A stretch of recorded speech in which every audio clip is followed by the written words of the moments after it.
Hello, this is Jackie with Panama Relocation Tours, and welcome to our Saturday live stream.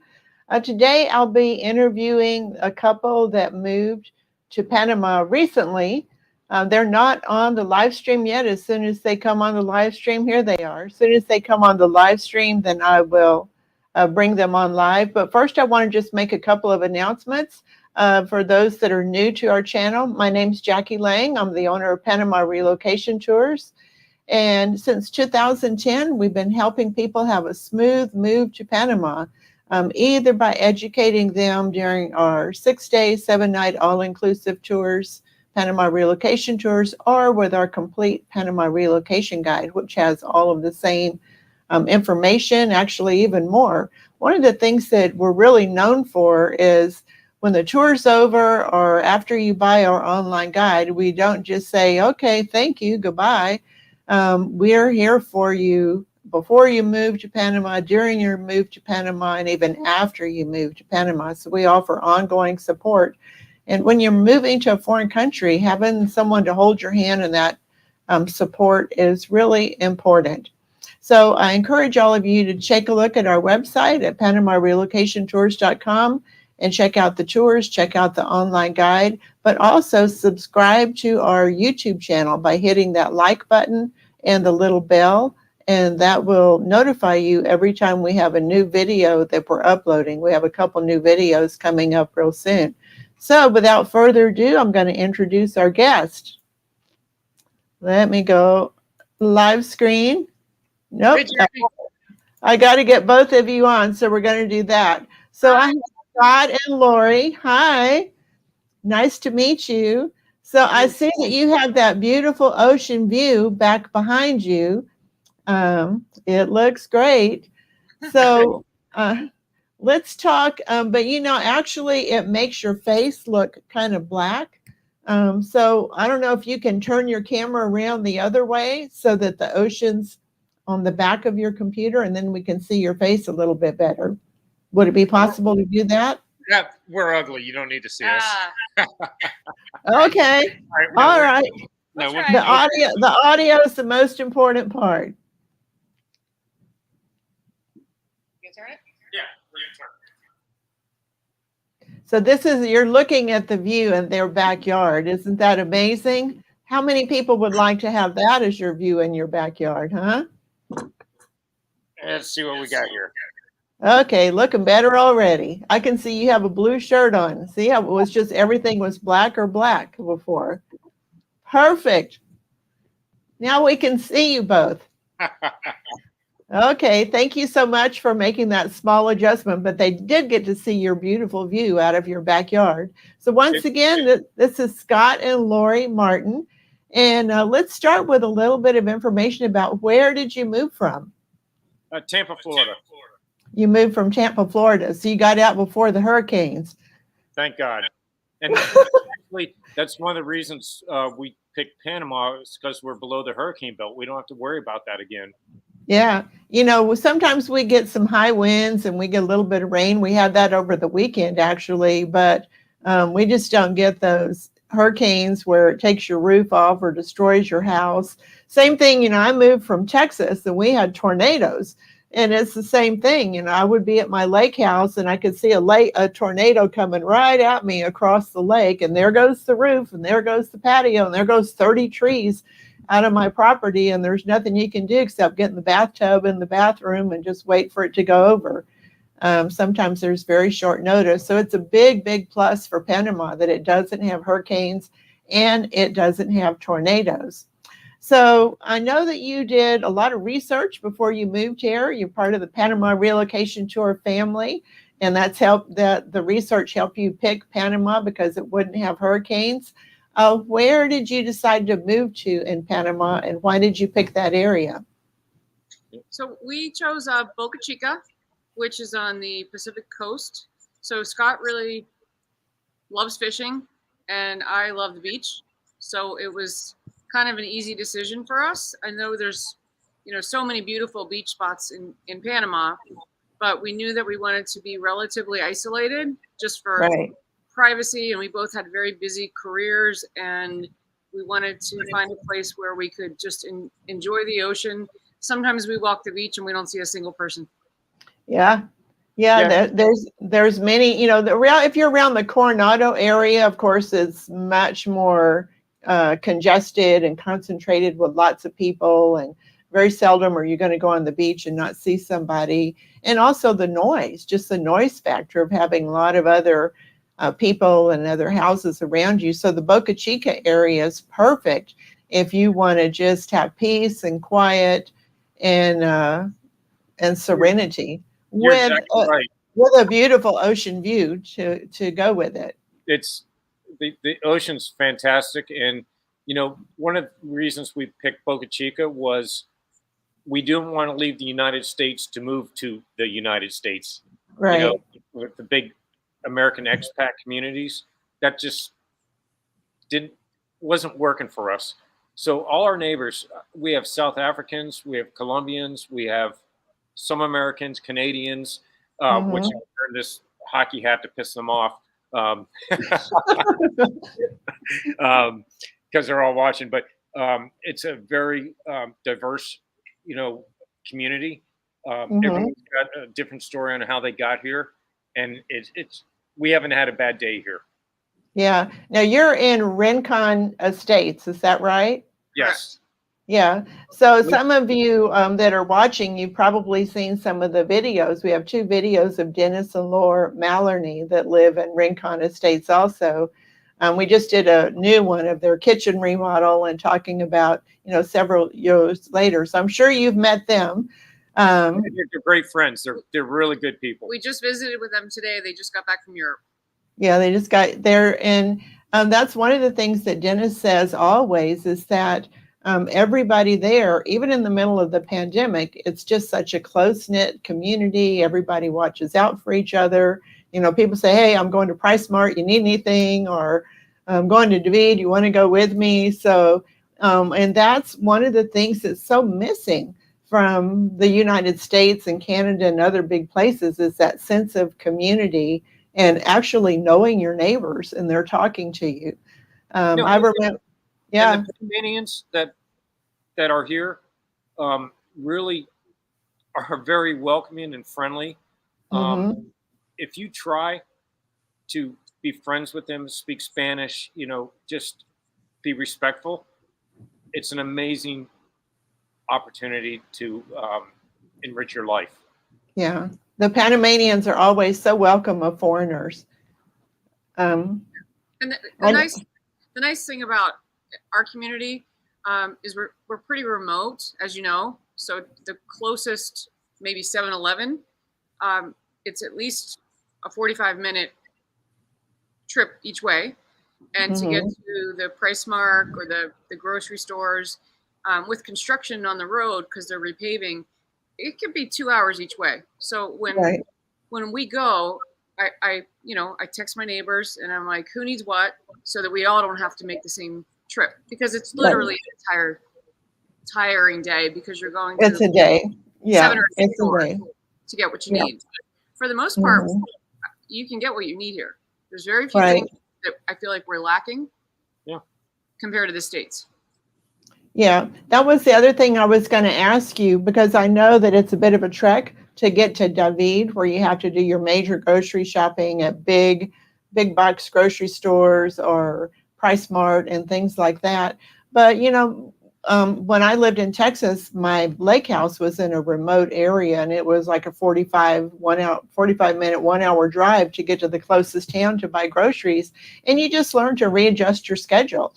That you just keep that ongoing list going of the things that you're going to need, and you just plan, maybe not once a week, but every 2 weeks you make that trip. But the rest of the time you get to enjoy the peace and quiet of just being away from the cars and the traffic and everything else. If I see 2 cars, we went to dinner at Boca Del Mar last night. We saw 2 cars on the way. Yeah. Well, and then when you're in a close-knit community, you can always send a WhatsApp to Lenore and say, hey, I'm out of baking powder. Do you have any? And she brings it right over. We do it all the time. Yeah. We call it our community co-op. Yeah. So everybody just helps each other. So for people that aren't familiar with where Boca Chica is it's in the province of Chiriquí, which is in far western Panama. It borders Costa Rica. And then a little bit, about an hour and a half east of David, which is the biggest city in Chiriquí province, is where Boca Chica is. And it's right on the Pacific Ocean. You missed it in the beginning of the video, but you can watch it in the replay that originally they were turned the other way and they had the ocean back behind them. But because of that light in the back, we couldn't see your faces. So they changed around so you can't see the ocean. Although I do see the reflection a little bit in the window of your right behind you. So yes, they have a beautiful ocean view. Now, I always advise a lot of people that it's better to just rent first before you rush into buying. But whenever you find the neighborhood that you really, really like, and you just happen to see the house that you really, really like, and you just have that gut feeling that that this is it. This is the one that I want. And the other thing about Boca Chica, there's not that many rentals available. So if you want Boca Chica, finding a rental is harder than finding a house to buy. Exactly. So when you did your exploratory trip or trips to Panama and you pretty much zoomed in on Boca Chica before you ever even got here, you knew that was where you wanted to go. Did you look for some rentals and think about doing that, or did you just see the house of your dreams and decide to go ahead and dive right in? We were scheduled for your tour back in 2019 for 2020. And then COVID obviously canceled everything. So we had already seen this house online, and we already had a realtor. So we were going to take the tour and then do a little extension to Boca Chica. Jackie is the one that put us in touch with Eric DeRocher. He's amazing. He's an amazing guy. Yeah, so, he's really good. As soon as the tour got canceled, we got the guide immediately, which was so helpful. And once we felt safe traveling, which was the following year, the house was then off the market. So we contacted the realtor that you suggested, and he made contact with the owner. We looked at several other houses that were all beautiful, but they didn't quite. I mean, I feel like when you're going to make this kind of a move, you have a priority list. And for us, it was easy access to the beach, one story, so that as you get older, there's no stairs to deal with, to get to the master. So this was the house the last one we looked at, and we discussed it before we walked in because it wasn't on the market, and we just, within 10 minutes, we fell in love, made the offer, and done deal. And then we stayed at a small hotel in this community, so within the gate. I mean, gated in the U.S. sounds like very kind of cookie cutter, in my opinion. So this is not that. There is a gate, and there's a security card to get in. And then our hosts at El Regalio, we stayed there for 3 weeks. They were very gracious, showed us around, showed us the beach access. We had a car, so we were mobile, to go look at different houses. But we wanted to stay in the community that we thought we would end up in. And they hosted several events so that we could meet the neighbors. It was just very welcoming. And then we came back for Thanksgiving, and they did a potluck Thanksgiving so that we got to meet more neighbors, because there's a wet season and a dry season. And the people that are part-time come during the dry season because it's beautiful. So they always hosted events so that we could meet different people at different times. So it was really special. There's some fishing resorts close that are also very nice to stay at. It's just the beach access was a little different, and I wanted to walk on the beach every single day. And the beach access that you have, it's only for the people that live in that community. So I've been there. I've been to your neighborhood. I've been to your beach. So it's just beautiful there, and it's so serene. When you're coming back, we have a casita for you. We'll have you for dinner. Yeah, whenever the rain stops, then I'll come back. People, don't understand the rainy season and how beautiful it can be. Yeah. I mean, we have lightning storms without thunder. Thank God for the dogs, because, in the U.S., Dexter was on Xanax during the thunderstorm. Oh, poor baby. Yeah. The lightning here is offshore, and you sit out with a glass of wine. It's just beautiful to watch. Mm-hmm. There's a nice breeze during the rainy season, and if you want to do your outdoor activities, typically you do them in the morning. So we took the kayak out this morning into the ocean, and then we prepared for the afternoon thunderstorm, which is fine. Usually about 2 or 3, you can, in the rainy season, you can count on that it's probably going to rain. And if it doesn't, it's just a bonus that, it didn't rain today or didn't start till 5 o'clock. So it hasn't rained today, so we're all good. Compared to Florida, the breeze, and it's less humid and it's cool. Florida is very hot and humid, and we had no access to water because the property that we're on in Florida, it would be unattainable. Right. That's how reasonable costs are here. And when we read your rentals and all the things that you talk about, it's totally true. Taxes are low, insurance is low. It's just a very affordable place to retire, or even just to part-time. We have the dogs, so for us it had to be a full-time, because getting them back and forth, obviously, we ended up hiring a private charter because one of our friends put their German Shepherd in cargo, and it got lost during their connection for 72 hours. Oh, my goodness. I can't imagine, because these are our kids.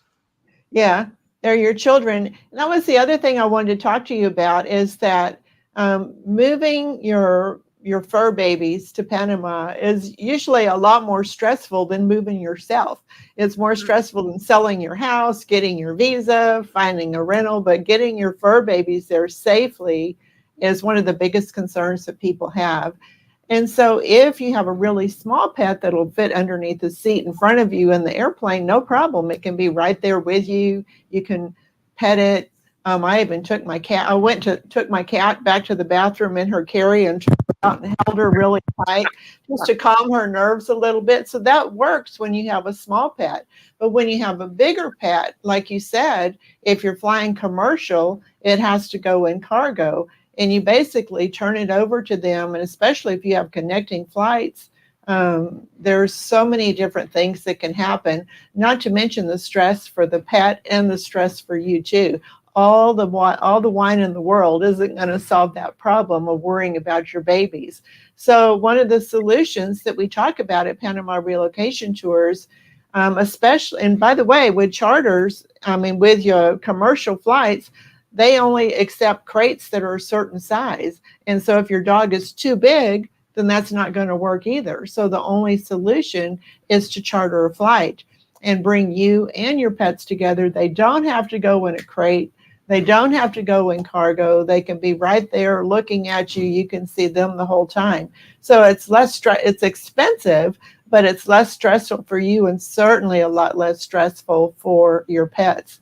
So tell us a little bit about your experience chartering a flight to come to Panama. The other big plus is you could land in David, so you don't even have to go over to Panama City. Exactly. And it was expensive, but, the dog's health keeps me up at night, and putting them in cargo. And we planned. But we planned for it. And the other major benefit of chartering a flight, when you land in David, they land at a time when COPA's not there.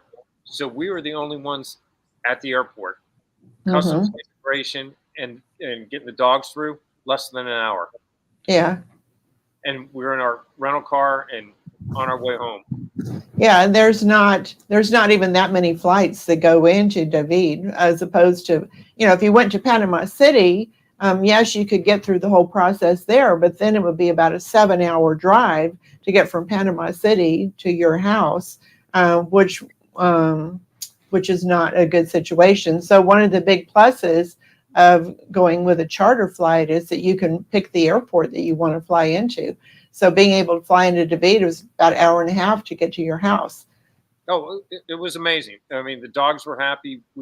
There's no TSA security, so things that the U.S. wouldn't allow. But as long as you abide by the Panamanian laws, and I highly recommend that you do, because they're so welcoming.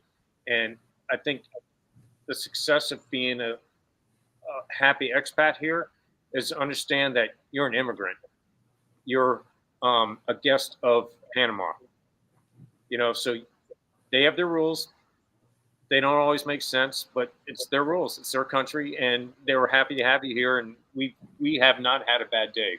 No, and Jackie, I'm a retired surgeon, so we're so remote that we called our charter company and we said, look, we're going to be bringing IV fluids and a defibrillator and a lot of things that are going to look a little odd. And they were like, we'll take care of it. I didn't even have to show my license. And I pretty much brought enough. I can stabilize most things because you can't just call 911 here. You can call and there's a no, she's got a guy. Yeah, there's your guy that you can call. She's got everybody. It's faster where you live to WhatsApp your neighbor and say, can you drive me to the hospital than it would be to call an ambulance. Right. So, they were very gracious in letting me get the things that I felt were important down here and have at the house. And then as far as the pets, we contacted a company that did the exam, did the paperwork, and then we sent all that to the charter company and they made sure everything was in check. So, I know that you have a guy that a lot of our friends use that's excellent in Panama City. So the charter just made everything a little easier. And it's very stressful to retire, sell your house, sell my practice, move out of the country, get the shipping container in the sea, and all kinds of things. It's been a there's your baby. Who's that? That's why it was worth Dexter. It. That's Dexter. Yeah. Look. And what a beautiful baby. They are one of the other big pluses about a charter, if you fly on a commercial flight, the health certificate that you have to get for your dog, it can't be more than 10 days old if you're flying commercial. However, the health certificate is actually good for 30 days. So if you're flying charter, you don't have that 10-day time window that you have to try to, get the health certificate, get it authenticated by the USDA, get it authenticated by the Panama consulate. You have much more time. So, you just have to weigh the cost and the stress level of if you can afford a charter, even if you just have a small dog, if you have 2 Chihuahuas, and if you can afford a charter, it's going to be less stressful for you to do a charter than it would be to put them in cargo. Now, a lot of people have moved their pets in cargo here and it's worked out just fine. But if you're worried about your pets a lot, then you might check into the charter. And in our online guide, by the way, we do have some recommendations for several different charter companies. So right here, this website, PanamaRelocationTours.com, and at the very top of it, click on Online Guide. And we have recommendations for 2 different charter companies. One is the one that you used, and then we have another one that other people have used quite a bit also. Yeah, they were wonderful. Yeah, and the nice thing is, if with charters, if you're going like Tampa direct to David, and somebody wants to go from David to somewhere else at the same time, they'll just turn the plane around and it brings the cost down. So our plane they brought us to David, and then they flew to Nicaragua to bring an American couple to, I think they were going to Atlanta. So it brought the price per hour down. Right. Well, and we also have a private Facebook group, which I know you guys may be part of that, but just part of the online guide. And on there, whenever people are bringing a charter down, then there's that empty leg going back, to wherever it's going to go. So we always announce that on October 28th, there's a jet that's going to be going from David back to Florida or wherever it's going to go. And you can get a super cheap price for that empty leg, and then it reduces the cost for the person that chartered the plane. So we always let people know when we have something going back, because sometimes people are going to go back to the US or Canada and they want to take their pets with them, but they would rather do it where the pet doesn't have to be in a crate and they can be sitting right there at your feet the whole time on the plane. Even if they're a big baby, So we always let people know about any empty legs that we have going back too, which are super affordable, and it reduces your cost overall for the plane. We haven't So joined your Facebook page yet, but we will. We've just never been into social media. No I TikTok, know. no I Twitter, none I of that can tell stuff. you, if I didn't have a business, I would not have a Facebook page. I wouldn't even be on there Yeah. because it's got its pluses, but it has a lot of negatives too. So literally, if I was completely retired or if I didn't have a business, I would not even have a Facebook or a Twitter or any of those other kind of things. Instagram, I don't even use most of that stuff. So I understand. Yeah, but we're a team down here. Whether you're a Canadian, an American, a South African, we're guests of a foreign country. So the more information we can share, especially with traveling, the better off we're all going to be. So I think I'm going to break down and join. Yeah. Yeah. You can even use a fake name if you want to. Just let me know what it is, so I let you in. Otherwise, I wouldn't. Some people do that. Their name is maybe Johnny Smith and they're Mary Sue, but I know who they are and I let them in anyway. So if you want to be incognito, it's okay. It was more when we were working. Our professional lives. We just didn't want. But now that we're retired and we're down here, it's fine. Yeah. Yeah. Some people have an account just so they can get access to the information in our private Facebook group, and they don't even do any of the other things. So that works out. I see you better now, Scott. Thank you for adjusting the camera. So how long have you been? When did you move to Panama? It was August 10th. August 10th. So you haven't been there very long. Are there any things that you can think of that you miss about being in the United States? We're friends. Our friends, but we're avid, sports fans. The Tampa Bay Lightning, the Buccaneers. It's kind of hard to find those. Even with VPN, a lot of time they block the streaming. So I miss football and hockey. Our neighbors kind of showing us how to backdoor Netflix and watch the NHL. So honestly, that's about it. I read the paper every morning, the Tampa Bay Times, and there's a shooting, there's a robbery, there's stuff going on. You never hear anything about Panama. It's peaceful here, and what's funny, yesterday or day before you posted an update on your guide and it's about how to get a gun permit. Yeah. You don't need them here. It's no, safe. You don't. You don't. But, someone's always asking me, can I bring my guns to Panama? I say, no, you can't. It's not allowed. You can't bring any guns to Panama. But if you really, really want to have a gun, after you get your permanent visa, you can get one. So for the, 1 out of 1,000 people that move here that want to get a gun, I have the information on how to do it. Yeah. So, but no, you don't need one. I carried a 45 at home all the time because the violence, is just escalating. Is escalating in the U.S. And here, even the protests when they shut down the highways and everything, they're peaceful. They're not yelling at you; they're just blocking traffic. I mean, I haven't had a single incident with anyone here that was anything close to what I would call a fight, an argument. Right.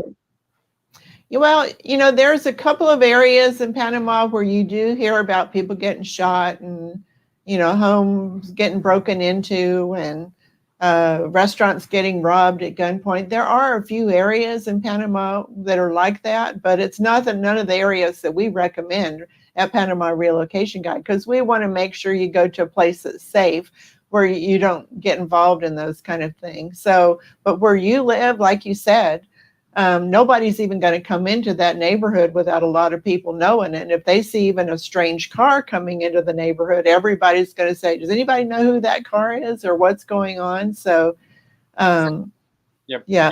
Your guide was a godsend for us because when we started looking at expatting to Panama, you go on the random website, they have the trolls. They say, if you move to Pedicee, you're going to get murdered. If you move here, you're going to get in trouble. If you move there, it's the locals trying to, I guess the realtors trying to make you move to a certain area so that they get money.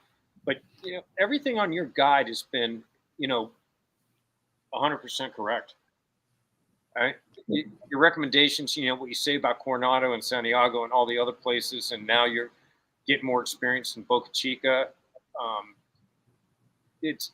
There's nothing that's been wrong. And by the way, when I got my driver's license, I went to the driving school because you couldn't get an appointment at the U.S. Embassy. It took months. So we went to driving school. They gave us the question bank. It was completely wrong. Yours was 100% accurate. Yeah. That, yes. And it's, it's just the little things. It's the little things that you learn that'll make a big difference in helping you have a smooth move to Panama. Yeah. So I'm assuming you've already got your visa. Since you have a driver's license, you already got your visa. Did you use one of the attorneys in David? We use Bill Victoria. And that's one thing I would say is, if you're going to move to Panama, finding an attorney that can take care of your trust, real estate transactions, help you with anything that you're going to do is important. Like when we went to buy a car, I called Bill. We knew what kind of car we wanted. And he said, go see Elio at the Toyota dealership. He'll take care of you. And he did. And, when they just changed the law on the corporations, having to update that paperwork, I was playing disc golf with my neighbors. None of them knew about it. Bill called me and said, hey, listen, they just changed the law.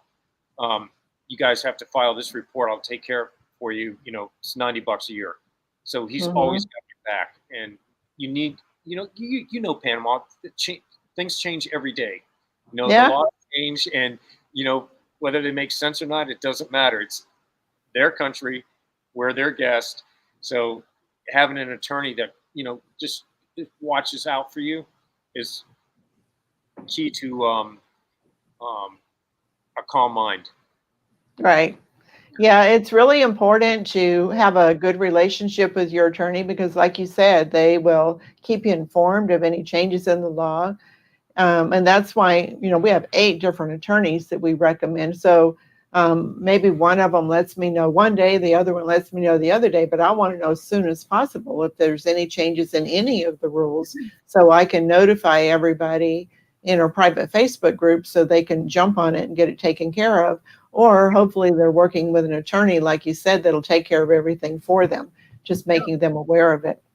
We closed on the house, Jackie, in June, and we got back home, and we were going to get a Friendly Nations visa because we don't qualify for Social Security at our age, and Scott's pension doesn't kick in for a few more years, and we knew we wanted to make the move sooner than that. So we had just gotten home, and our attorney contacted us, and he's like, you know what, the laws have changed, and if you want that Friendly Nations, I need you back here, and I'll get you grandfathered in. And we did. We came back 3 weeks later, and we met with him. We gave ourselves 2 weeks just because, you just never assume. You have to have a lot of patience. It takes a little longer for that visa, corporation, bank account, all that stuff. And if we didn't get grandfathered in, we wouldn't have qualified for a visa until Scott would be next year, and then I wouldn't be qualified for 3 more years. Yeah. So he was just instrumental in helping us get grandfathered in under the previous laws that we don't know that much about. So it's funny how everyone gets here. Everyone has their own story. Our neighbors across the street, very great people. A little bit younger than us. They didn't qualify for anything either. They bought a farm and got the agricultural visa. They got the agriculture visa or the reforestation visa. Exactly. Yeah. That's, if you just explain to your attorney, I really want to move to Panama and I don't want to have to do a border hop every 90 days. What can I do? And then they'll point you in the right direction to help you get things done. Yeah, it's just, for every situation, there's a way to get here legally, which is nice. And the other thing I really liked about moving to Panama was the FBI background check that you have to have. Right. They're not letting criminals move here. They don't. And they've gotten really, really strict about it too. Which is why you don't need a yeah. So that's good. Some countries, they don't even request an FBI report for you to move there. And those are some of the countries that maybe have a higher crime rate. And I wonder why. But yeah, they're very, very picky about who they let move to Panama. So you can move to Panama with confidence that your neighbor, if they're an expat, that they don't have a long list of things that would prevent people from moving to Panama. I'm like you, I appreciate that too. Yeah, we haven't had a bad day here. Yeah, that's good. I love to hear that. So I know in Boca Chica that it used to be that the internet speed was pretty slow there, like under 10 megabits of internet speed. But hopefully Starlink will be in Panama in early 2023, and then you'll be able to get much faster speed. But do you still have a slower or 10 megabit internet speed there, or has it improved? No, it's still slow. I actually think we're at 5, which is the fastest you can get. But she can use her Peloton, which requires 20. Yeah. I can use the Hydro, which requires 20 at the same time. So the internet is not as bad as they say. Right. Starlink, I think, is getting pushed off. They're having problems negotiating with the governments. Okay. Nicaragua, San Salvador, Panama, it's going to, cover that entire area. But we have fiber coming into the community.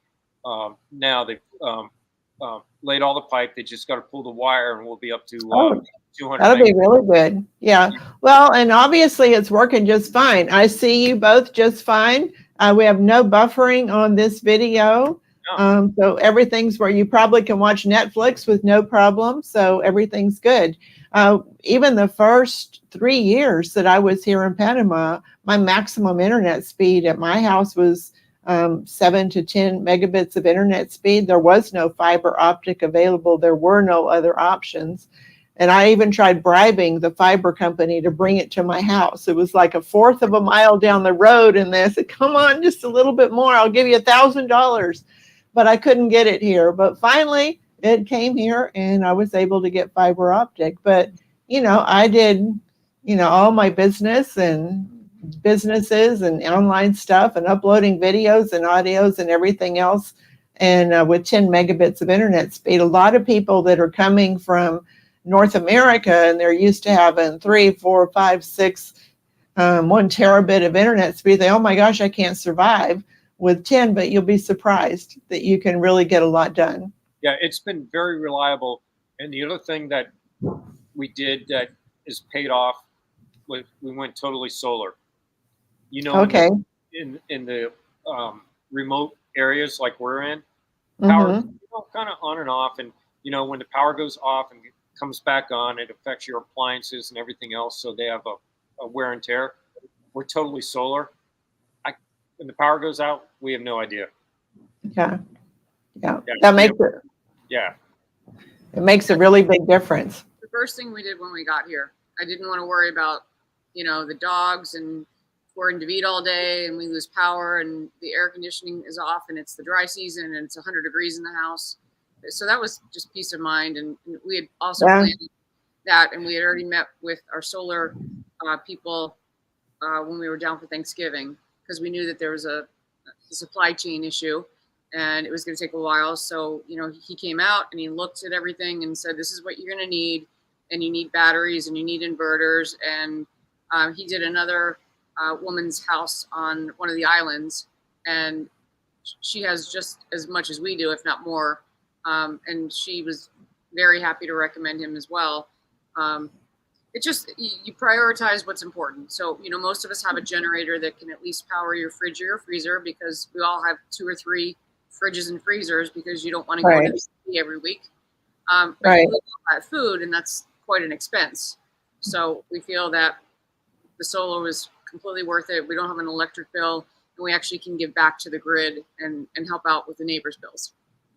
That's great. Yeah, the last thing you want to happen is you go to PriceSmart and spend, I call it the $200 store, because you can never get out for less than $200. You don't want to spend $200, a bunch of stuff that's in the freezer, then the power goes out for maybe 24 hours and everything gets ruined. So having some kind of a backup system, whether it's a generator or solar or whatever, to protect your investment in all that food. And just the lights and the refrigerator, like you said, every time the power goes off, like on all my computers, I have a voltage regulator, because the voltage in Panama, it's not like this, it's kind of like that. So you just have to be a little bit more careful with all your TV, your computers, refrigerators. I know so many people that they bought this big TV, and then there was a lightning strike close by, or power went out, and then it came back on with a big surge, and all of a sudden it fizzled out. It didn't work anymore. So having consistent electricity, or figuring out how you can do that in Panama, is definitely important. Yeah. Especially if you're more remote like we are. We can lose power a couple times a week. It's typically not for a long period of time, but you just never know. And to have that peace of mind was important. And we have neighbors that don't have anything, so we're always like, if we lose power, use our fridge. Put everything in the guest house, sleep there. It's kind of that kind of a community that we're not used to, because back in Florida, you never even called someone for a stick of butter. You just got into your car and drove to the Publix and bought it and came home. And now you're always just like, hey, does anybody have any extra this or that? And everybody just chips in. It's kind of, it's like how I grew up, and things have changed, Things have changed a lot. I remember, it's been more than 12 years since I lived in Texas, in Dallas, but I remember, if I was in my front, pulled my car into parked it in front of the house instead of the garage in the back, and I would see my neighbors over there, and I'd say hi, and they'd say hi, and they go inside, and you never even talk to each other. It just there wasn't that much communication. But here, you see your neighbors, and you stand out and you talk for 30 minutes, or they say, oh, come on over for dinner, or we're going to go here this weekend, you want to go? So it's just that sense of community is available here in Panama. It's back. Like today, right before we logged on here, which is why we were kind of late, our neighbors called us and said, we've got a troop of howler monkeys walking across the yard. They were changing trees. So we wanted to run down there and see that. I mean, I go see it. There's amazing things here. And the other thing I would say to your your clients, your guests that are talking about moving here, is to avoid the ROPs. Yes. We have a neighbor that's been in court for 12 years, spending a ton of money and going nowhere with property. So an ROP means a right of possession. That's one of the things we tell you in my articles and in the online guide, that there's 2 kinds of property. There's titled property, and there's ROP, or right of possession property. There's a lot of attorneys in Panama, they won't even deal with it, because there's always problems with ROP. And even if you try to get it titled, it can be a nightmare. Like you said, 12 years, it can be a total nightmare, and maybe it'll never happen, or all kinds of things can happen. So if you do decide to buy real estate, we always recommend only buy titled property. Just too many things can happen with ROP. Yeah, and it's easier to get it insured, and no one's going to show up at the front door and say, hey, my grandfather lived here, it's mine. It can happen. Well, the other thing you're going to hear from real estate agents often that sell ROP properties say, well, all the paperwork has already been done. Everything is done. All you have to do is file it, and just like that, it'll be titled. Well, It doesn't work that way. It doesn't work that way. Like you said, I know people, they've been working on it for 15 years or 17 years trying to get their property titled, and they were told by the real estate agent, everything's already been done. You just have to file the paperwork and pay a $5,000 fee. Well, that $5,000 fee was really $50,000 fee because of the size of their land and the size of the property. So what I would do, if there's a property that's ROP and you absolutely love it, you can write a contract to say, yes, I'll buy this property from you as soon as you get it titled. And then we'll close on it. But put it back. Don't you get into the mess. You put it back on the other person. And then don't hold your breath, because it's not going to happen anytime soon. It's better to only look for properties that are titled. And I think a lot of people don't know the difference. So, looking into that aspect is very important. It's very important. We didn't look at a single ROP property. We told our real estate agent it had to be a title. And we just gave the list of things, priority to least priority. And he showed us everything that he could within that range. And, we basically bought our dream house. We found paradise. Right. One of the things that you can do to find out if a property is titled or not, before you actually even write a contract, is you can ask the agent or ask the owner, say, I would like to have the FINCA number, FINCA, which is the farm number. If it's a titled property, it has a FINCA number. So your agent or your attorney can do a title search on the property and show the chain of title. They can show if there's any liens against it. Any problems at all, it'll all show up on that title search. But if someone says, oh, well, it doesn't have a FINCA number, that's your clue. It's an ROP property, because ROP properties never have a FINCA number. And that's why your guide is invaluable, because from the outside looking in, when we first started this new journey, there was so much bad information out there. Your guide was just, we had to cancel the tour, obviously, because of COVID, which we talked about. But we bought the guide, and we were able to navigate the visa, the legal matters, the property matters. Like I talked about, the driver's license, everything that you need here is in your guide. Yeah. Thank you. I'm glad. Thank you for the recommendation for the guide. I'm glad it helped you, and it'll help other people too. And we don't sugarcoat it. We tell you the good, the bad, and the ugly, so that you know exactly what you're getting into in this big experiment and excitement of moving to another country. So we have a lot. We were in David a few weeks ago with Lenore, and I didn't have my driver's license yet. So once you have your visa, there's no grace period to get your driver's license. So she had to grab us into town, so we didn't get the car impounded, that entire thing. So we took her to lunch at Fridays at the Orocha Center. Your tour bus pulled up. We get around. Yes, you do. It was funny. Yeah, we get around. Did she come out and say hi to everybody? Yes, she did. Okay, good. Yeah, and everyone on the bus was really, I think, appreciative of the care your driver took, and running into expats that have worked through you to get here, and it was just kind of a funny coincidence. Yeah, there's not too many places that you can go in Panama that you don't run into somebody that's been on a Panama relocation tour, or somebody that bought the online guide and they were able to navigate moving to Panama with our help. And, they're just all over the country. So we have this little kindred spirit of everybody that helps each other and shares information, and that's what makes it magical. So you're like the den mother. Well, I am. I try to keep everybody in line and tell people if they're heading down the wrong path, I'll make sure and let them know. No, you can't do it that way. Do it this way instead. So I just want to make sure everybody has a pleasant experience, and that they stay out of trouble and stay away from people that may be out there to try to take advantage of you, because there are a There few of are. those people that exist in Panama. So that's why we have recommendations of people that we know are honest and ethical, whether it's real estate agents, immigration attorneys, insurance brokers, all of those things. So we have a couple of people that have some questions. Do you mind if I open it up for some questions from Please, the audience? please. Okay. Okay.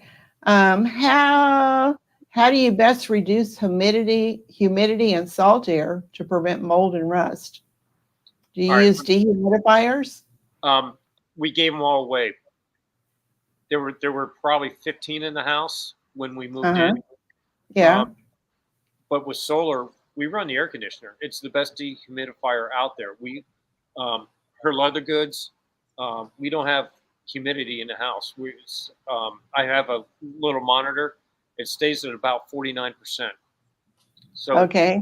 our neighbors that don't live here full time use dehumidifiers, and they always come back to problems. So Right. my recommendation And is to run and if you don't use a dehumidifier or an air conditioner, especially that close to the ocean, you're going to definitely have some mold problems. So the solar was a big investment to be able to use your air conditioner to mitigate that problem completely. And we had that problem in Tampa. It was a very old house that we lived in, and I told Scott, I said, everyone was like, you can't bring leather, you can't bring your area rugs, you can't do this, you can't do that. And I was like, I want rugs. It reduces noise and it makes my floors more comfortable. And if it costs a little bit more to run an AC 24/7, I don't want to deal with mold, because getting rid of mold is a huge hassle, a huge expense. So outlaying the money for the solar, we don't have an AC bill. Our neighbor does not have solar. He travels quite a bit, and he pays a higher AC bill. But in exchange, you keep your things nice. You're not replacing your furniture every 2 years. Our guest house, the AC never ran, and the furniture was leather. So when we finally moved in a year later, we basically had to throw everything out and start from scratch, because it was mold, and you just can't get rid of it. Molding. Yeah. You just have to run the AC and try to get as much solar as you can. They want the heat, humidity there compared to Tampa. It's cooler here and less humid, even during the rainy season. Yeah. I keep up. I was an airline captain, so I keep up with weather. Tampa and Atlanta and all the places I've been. We're averaging probably 8 degrees cooler here on the beach than in Tampa. Well, the other thing about Panama is in Tampa, there's a variation in the weather throughout the year, but in Boca Chica, it's pretty much the same. 90 degrees above the equator. 90 degrees plus or minus 5 every single day. But we do get a really nice breeze. We haven't seen a day over 85, I don't think. Oh, that's good. Yeah, it's because you have because you're so close to the ocean, you have a really nice breeze. Yeah. And people that live in Coronado or Gorgona, where there's a lot of condos, the big high condos, and all that concrete all around you, that generates more heat also. So having a lot of green space all around your house, I think that helps keep it from getting so heated up also, but mostly the ocean breeze. Yeah. So someone asked, how much research did you do prior to getting the guide? I'm assuming is picking the right country that you were going to move to. We did a lot. We were able to do. I spent way too much time on the computer during COVID. We were locked down. No one was going anywhere. And what else are we going to do? Yeah. So we did the research, and like I said, we ended up with some bad sites, some troll sites, some sites that were very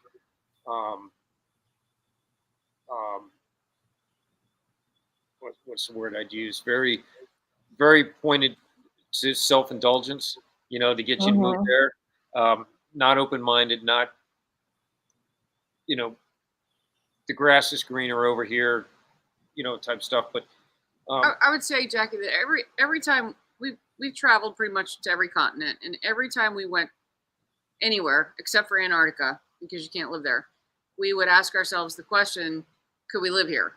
Yeah. And if the answer was yes, how hard would it be to get here? So a proximity to the U.S. in case of some kind of an emergency with a family member. Most people speak enough English and you can learn enough Spanish to get by. It's the US dollar. So every time we went somewhere, we would look at how easy is it going to be to get back and forth if we need to go home and to get a visa. So like New Zealand is one of my favorite countries. They don't put you there. It's impossible to get a visa.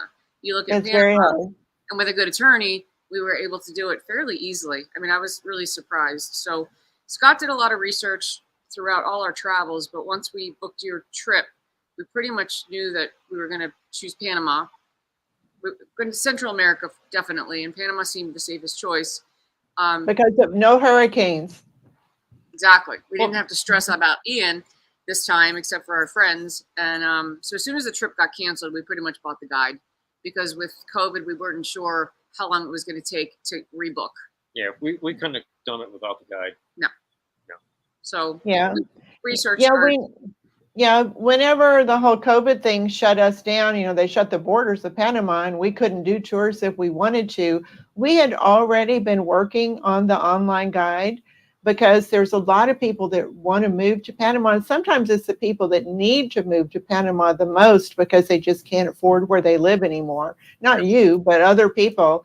And they can't even afford our tour. So we were wanting to offer a more affordable option for people to learn all the important things that they need to know, even if they couldn't go on a 6-day, 7-night, all-inclusive tour. So we were already working on it. So when they shut down the borders, I had nothing else to do but work on that online guide and got it out pretty quickly. So we'd been working on it for 7 or 8 months before COVID. So it just happened that I had a little bit of extra time to work on it. And it's been really helpful for a lot of people, regardless of what your financial situation is, because some people, they know which area they want to live to because they've done enough research. And so you don't need a 6-day, 7-night tour. You can just go to the area that or 1 or 2 areas that you're most interested in. But you do need attorneys and health insurance and all kinds of other things that you're going to need. So the guide makes it easy at an affordable price so that anybody can afford it. So I'm glad it was helpful for you. Yeah, well, it's going to be helpful for everyone because you can judge the cost of living from the guide, and so you know how much money you have, what your income is, or what it's going to be, and you can say, okay, I can afford to live here, I can afford to live there, and you take into account the climate because some people like a colder season. So Boquete and Volcan, much cooler for people that they just want to get out of the heat. Because there are some days that it's hot here, but there's a breeze right now and I don't feel warm at all. No. You can always come up to Boquete where I am if it gets hot. Yeah. We're going to. It's just, in fact, Lori's going to a mosaic workshop at the Cosmic Crab. Is it Boca del Toro? Boca del Toro. Oh, that'll be fun. I think, Girls weekend. Lenore went last year, so she got us all together, and we're all going to go for a girls' trip. Okay, good. Well, just one more question for you, and then I'll let you go. I really appreciate your time sharing your information about moving to Panama with everyone. It's a big decision to move to another country. And, you'll have some sleepless nights worrying about, am I doing the right thing? Is this the right move for me? But once you get here, then all that goes away. But what advice would you have for anyone that's thinking about moving to Panama? Oh, boy. We've been talking about this for a couple of days. And what would we do different? I don't think we would have done anything different. I think the best thing you can do is find an attorney that you trust and that you can get along with, and because they'll take care of all the inconveniences that we don't understand. Like when we bought the house, the contracts in Spanish, and so they translate it to there's one paragraph in Spanish, one paragraph in English. Right. Tell you about the property taxes, which we don't have to pay because this house was built during the investment period. The exemption, right? Yeah, so we don't have property taxes. We live on the beach. Yeah. It's just. And I think just prioritizing, what's important. So for Scott, it was fishing, and for me, it was the beach. And I don't want to have two wardrobes, so I didn't want summer clothes and winter clothes. When you live in the more mountainous areas, and we wanted a pool because sometimes you just want to float in the pool and relax, and you don't want to deal with the waves and the sand. And so I think just having that priority for us, like I said, one story, a couple of bedrooms, the guest house for friends. You're not going to get all of it, but I think if you prioritize what's the most important thing, that will really help you when you either look online or contact a realtor. 1 through 10. Yeah, you have to make a list of the things that are most important to you and find a town that's a good match for those things. For some people, it's going to be that they have to be close to a hospital because they have a lot of serious health problems. Well, that wouldn't be Boca Chica where you live. No, and for other people, they would prefer to be not have a lot of people all around them. Well, Boca Chica is a perfect fit for that. But everybody that's thinking about moving to another country, whether it's Panama or someplace else, you need to make that list of the top 10 things must have, can't do without, that I have to have in my life. It could be medications. Can you get your medications in Panama? What are they going to cost? We always tell people to check that out. Can you get health insurance here? What's it going to cost?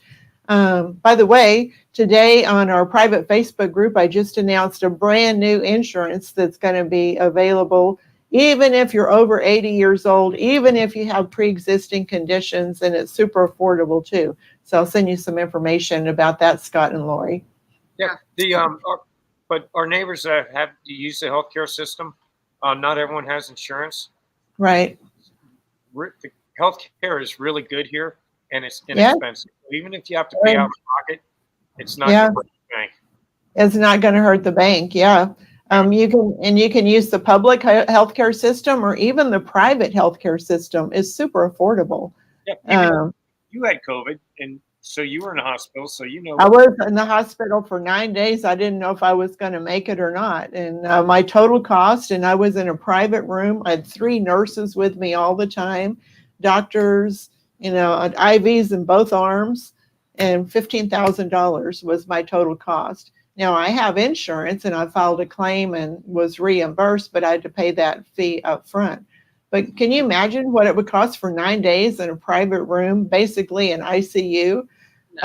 Anywhere else, you can add at least a 0 to the end, if not 2. And I would add, Jackie, I have an arthritis that I have to use an injectable medication for. So I have an arrangement with somebody in the U.S. who accepts those deliveries.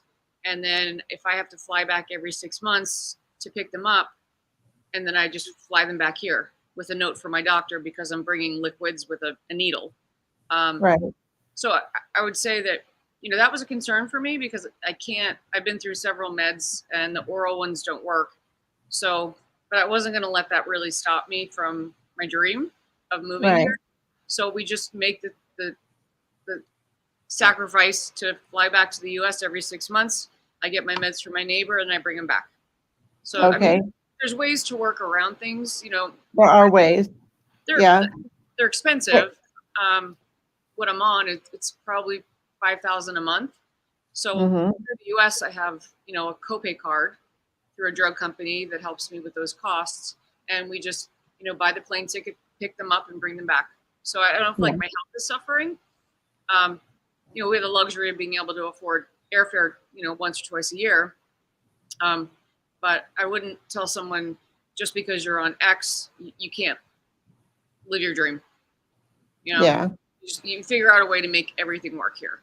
Well, and there's also a few hospitals. You're not going to just be able to walk into Revilla or Rocha and get these medications, but there's a few private hospitals that if you let them know what medication that you need, they can get it for you.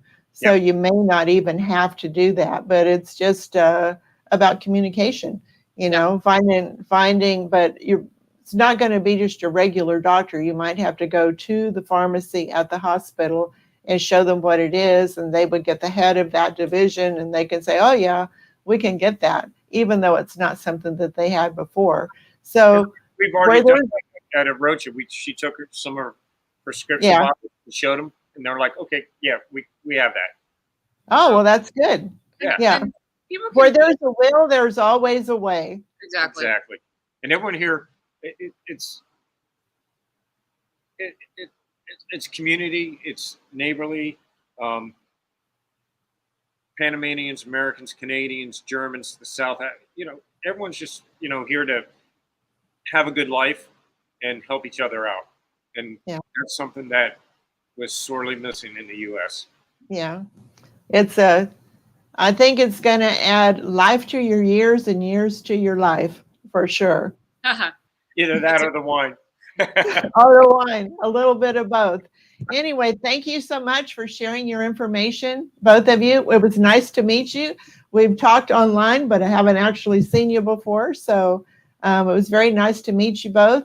And thank you for sharing your information. Thanks for having us. Okay, goodbye. Great, Jackie, thanks for all the help.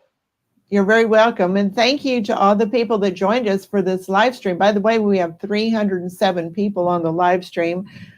So thank you very much to everybody that joined us for the live stream. I hope you enjoyed the information, and I'll see you next Saturday for another show. Thanks. Thank you. See you. Bye. Bye all.